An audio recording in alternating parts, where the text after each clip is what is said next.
কলকাতার পাথুরিয়া ঘাটার পাঁচের পল্লীর খুঁটি পুজোর শুভ সূচনা। 22শে আষাঢ় শুভ রথযাত্রার শুভলগ্নে উত্তর কলকাতার 24 নম্বর ওয়ার্ডের পৌরমাতা ইলোরা সাহার উদ্যোগে পাথুরিয়া ঘাটা পাঁচের পল্লী 85তম বর্ষের খুঁটি পুজোর শুভ সূচনা হয়। উত্তর কলকাতার পাথুরিয়া ঘাটার পাঁচের পল্লীর পৌরমাতা ইলোরা সাহা ও মৃণাল সাহার উদ্যোগে জিলিপি ও পাঁপড় বিতরণ করা ও রথযাত্রা উৎসব পালন করা হয়। উত্তর কলকাতার পাথুরিয়া ঘাটা পাঁচের পল্লীর খুঁটি পুজো ও রথযাত্রা উৎসব উপলক্ষে উপস্থিত ছিলেন 24 নম্বর ওয়ার্ডের পৌরমাতা ইলোরা সাহা ও মৃণাল সাহা, সিটি কেবল কর্ণধর তিনকড়ি দত্ত, এছাড়াও অনেক বিশিষ্ট অতিথিবর্গরা উপস্থিত ছিলেন। রথযাত্রায় সবাইকে শুভেচ্ছা অভিনন্দন জানাই। রথযাত্রার এই পুণ্যতিথিতে আজকে পাথুরিয়া ঘাটা পাঁচের পল্লীর 85তম বর্ষে আমাদের পূজার শুভারম্ভ হলো খুঁটি পুজোর মাধ্যমে। মায়ের কাঠামো পুজোও হলো। কেন আর এবছর আমাদের যে পুরো ভাবনায় আছে, সৃজনে আছে, উপাসনা চ্যাটার্জি, ও এবার মাতৃমূর্তি নিজে হাতে তৈরি করবে। এই মায়ের কাঠামো পুজো আজকে আমাদের হয়ে গেল।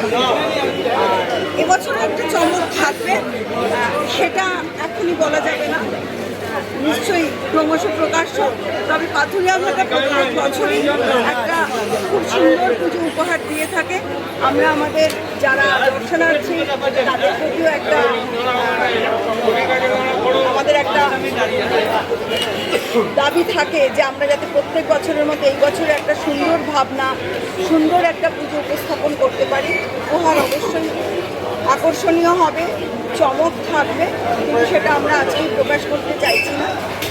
মায়ের পুজো খুব ভালোভাবে আমরা একটা বৃহত্তর পরিবারের মতো করে কাছের পুজোটা করে থাকি।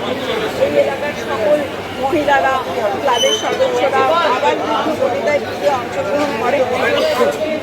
খুঁটি পুজো সঙ্গে জিলিপি আর পাঁপড় ভাজা, রথযাত্রার যেটা একটা সিগনেচার ফুড, সেইটা দিয়ে আমাদের মায়ের পুজোর শারদোৎসবের শুভ উদ্বোধন।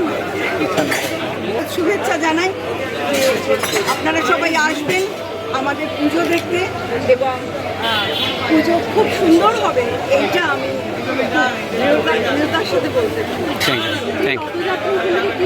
একটা খুব সুন্দর একটা অনুষ্ঠান।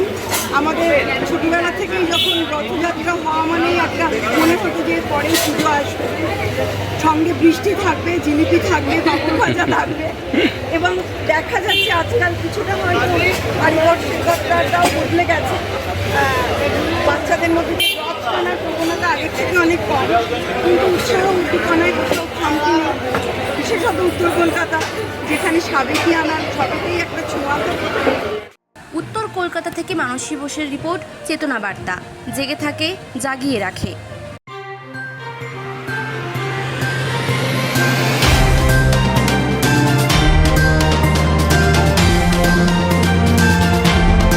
চেতনা বার্তা, জেগে থাকে, জাগিয়ে রাখে।